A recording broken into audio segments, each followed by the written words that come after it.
فَإِن زَلَلْتُمْ پھر اگر تم پھسل گئے، کس سے؟ سیدھے راستے سے. اور کس نے پھسلایا تم کو؟ شیطان نے. تمہارا پاؤں پھسل گیا، لغزش ہو گئی، بہک گئے تم. من بعد ما جاءتکم البینات، اس کے بعد کلیئر پروفز تمہارے پاس آ گئے، صاف صاف باتیں تم کو پتہ تھی کہ اللہ کا حکم کیا ہے، اور پھر تم نے اللہ کا حکم چھوڑ کے شیطان کی باتیں اختیار کر لی، سوء اور فحشاء، بے حیائی کی باتیں، غلط کام. فَاعْلَمُوا، تو جان لو، ان اللہ عزیز حکیم، کہ بے شک اللہ زبردست ہے، غلبے والا ہے، حکمت والا ہے. اب ذرا پھسلنے کے عمل کو دیکھیے کہ جب انسان پھسلتا ہے تو کدھر گرتا ہے؟ کنویں کے کنارے ہو تو کنویں کے اندر گرے گا، اور اگر کسی ویسے عام سڑک پر ہو تو یا دائیں گرے گا یا بائیں گرے گا، یا پھر انسان نیچے لڑکتا ہے. تو دائیں اور بائیں جانا ڈیویٹ ہونا ہے، اور اسی طرح نیچے کو لڑکنا، پھسلنا جو ہے یہ گہرائی میں جانا، افراط و تفریط کی علامت، غلو کی علامت. تو مراد اس سے کیا ہے کہ اعتدال سے نہ ہٹو. اگر کوئی اچھا کام کر رہے ہو تو اس حد تک نہ کرو کہ تمہارے باقی کام جو سب متاثر ہو جائیں، یہ بھی پھسلنا ہو جاتا ہے. اور اسی طرح جب اعتدال کی راہ چھوڑے گے اور غلط کرو گے تو بائیں طرف لڑک پڑو گے، اور اسی طرح اگر آگے کوئی گڑھا ہے، کھڈا ہے، تو نیچے جا گرو گے، حد سے ہی دور نکل جاؤ گے. تو کسی چیز کو اس کے مقام سے نہ بڑھاؤ نہ گھٹاؤ. نیکی کا کام بھی کرو تو اس ایکسٹریم پہ نہیں کرو. مثلا ایکسٹریم سے کیا مراد ہے، یہاں میں وضاحت کرتی ہوں. 5 نمازیں ایکسٹریم نہیں ہیں، رمضان کے روزے ایکسٹریم نہیں ہیں، عورت کا اپنے آپ کو ڈھانپنا ایکسٹریم نہیں ہے.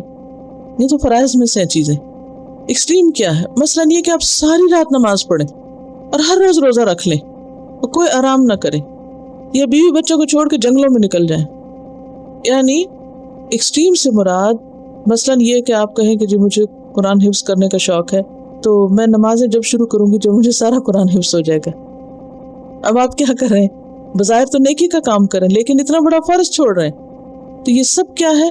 زلت القدم، سب پھسلنے ہیں. اعتدال کی راہ کیا ہے؟ صراط مستقیم کیا ہے؟ وہ جسے قرآن میں بیان کر دیا گیا اور نبی صلی اللہ علیہ وسلم نے کر کے دکھا دیا. فَإِن زَلَلْتُم مِّن بَعْدِ مَا جَاءَتْكُمُ الْبَيِّنَاتُ، بینات کہاں سے آتی ہیں؟ بینات کیا ہوتی ہیں؟ قرآن اور سنت. قرآن اور سنت کی تعلیم جان لینے کے بعد پھر تم نے اس کو چھوڑ دیا اور نفس کے ہاتھوں ادھر ادھر نکل پڑے، تو پھر جان لو، تمہیں اچھی طرح پتا ہونا چاہیے کہ تمہارا معاملہ اللہ کے ساتھ ہے.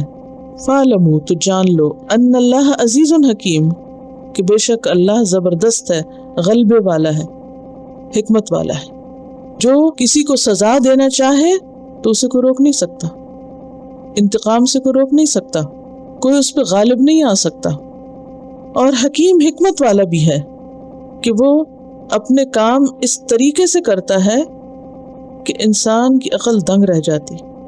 بعض اوقات وہ کسی کو سزا دے رہا ہوتا ہے لیکن وہ ایسی شکل میں ہوتی ہے کہ ایک عام بندے کو سمجھ بھی نہیں آتی. مثلا بسا اوقات کسی کو ایک چیز مل جاتی، وہ سمجھتے ہیں میرے لیے بڑی اچھی، حالانکہ وہ اس کے لیے فتنہ ہوتی. تو یاد رکھو کہ غلط کام کا انجام غلط ہی ہوگا. پھسل کر گرو گے ہی. پھسلن والی باتیں، پھسلن والے راستوں سے ہٹ جاؤ اور استقامت کے ساتھ حق کے راستے پر مضبوط قدم جماتے ہوئے آگے نکلتے جاؤ. خلاصہ کیا ہے گفتگو کا؟ کہ حق اور ہدایت کے آنے کے بعد انسان کو اس پر استقامت اختیار کرنی چاہیے، کیونکہ انسان کا معاملہ اللہ کے ساتھ ہے جو سب کچھ جانتا ہے. لیکن کچھ لوگ پھر بھی پھسلنے سے باز نہیں آتے کیونکہ ان کو راستہ دیکھنا ہی نہیں ہوتا. عام طور پہ پھسلتا کون ہے؟ ذرا دیکھیے نا، زللتم کا لفظ غور و فکر کے لائق ہے. کون پھسلتا ہے؟ کسی راستے پہ کب پھسلتا ہے کوئی؟ جب وہ دیکھ کر نہ چلے، بے دھیان ہو کے چلے. ہاں، دھیان کہیں اور ہو، نگاہیں کہیں اور ہو، نظر نہ آ رہا ہو کہ بھی آگے کیا ہے. تو بینات کیا ہیں؟ آنکھیں کھول دینے والی چیزیں. اور اگر انسان ان کو دیکھتا ہی نہیں اور اندھا دھند چلتا چلا جا رہا ہے، نہیں پتا خدا کا حکم کیا ہے، رسول کی سنت کیا ہے، اصل طریقہ کیا ہے، اور انسان اس خوش فہمی میں مبتلا ہے کہ وہ بہت اچھے کام کر رہا ہے، حالانکہ وہ بے دھیانی سے دوڑ رہا ہے اور کہیں نہ کہیں وہ پھسلے گا اور وہ چوٹ لگے گی، سنبھلنا مشکل ہوگا. تو دین کا راستہ کوئی دیوانگی کا راستہ نہیں ہے. دین کا راستہ ایسا راستہ ہے جس پر سوچ سمجھ کے بھی چلنا چاہیے. لیکن جو اللہ کے نافرمان ہوتے ہیں، جو خواہشات پرست ہوتے ہیں وہ پھسل جاتے ہیں، تو پھسلنے والوں سے کہا گیا کہ باز نہیں